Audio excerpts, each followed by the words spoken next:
Welcome to Wondra, the spaceship of Talk My Wealth, where we talk about money, money management, and how you can build wealth in the new year. My name is Agnesia, and today I want to talk a little bit more about spending habits and maybe give you some examples of some of my alien friends, which is going to come with me on our spaceship. And maybe you can relate to some of their characteristics, and then they're going to share with you how they have overcome those weaknesses. So the things that I'm going to mention now is maybe also your strengths, because that's how these things work.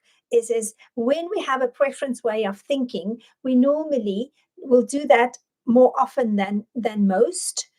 And the thing that we want to look at today is do you like to ask the question why?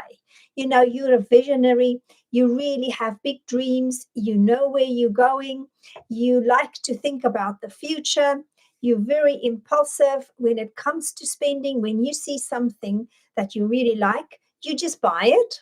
And it doesn't matter how much it costs, doesn't matter whether you've got the money or not, just put it on the credit card. We'll worry about the rest later.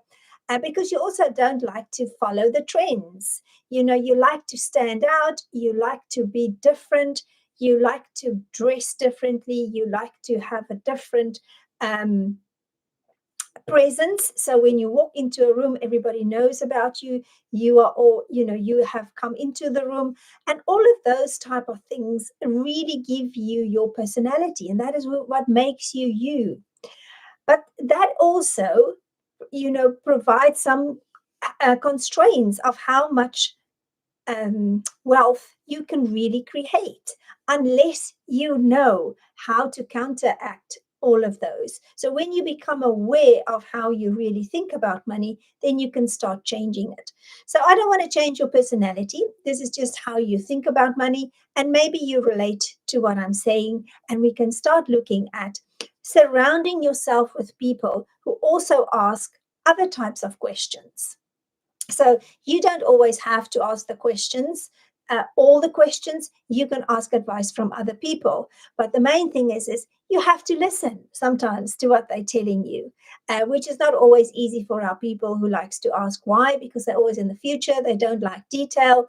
They get bored very easily, and they like to run after shiny objects. So the main thing is to really write down your goals, to plan for what you want to do, and then to really go out and take a bit of time and ask for advice of things. So with money management, you sometimes have to be very logical. So the people that I've explained and who relates to our persona, our alien Wondra, you are intuitive, you like to work with your right brain, but money management is really about your left brain. So you have to go and talk to people who are a bit more logical, who's a little bit more numbers orientated, and ask them for advice. And when they give it, actually listen to what they say, take it on board, and then go and make your own decisions. I'm not saying you have to follow exactly what they tell you.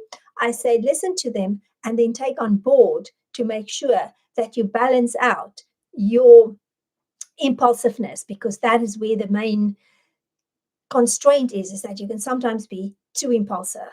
So if you like, the topic that we're talking about, you like the information that we're providing, please hit that subscribe button and come back and give me your ideas of what do you do when you are too impulsive. How have you overcome your weaknesses around being too impulsive?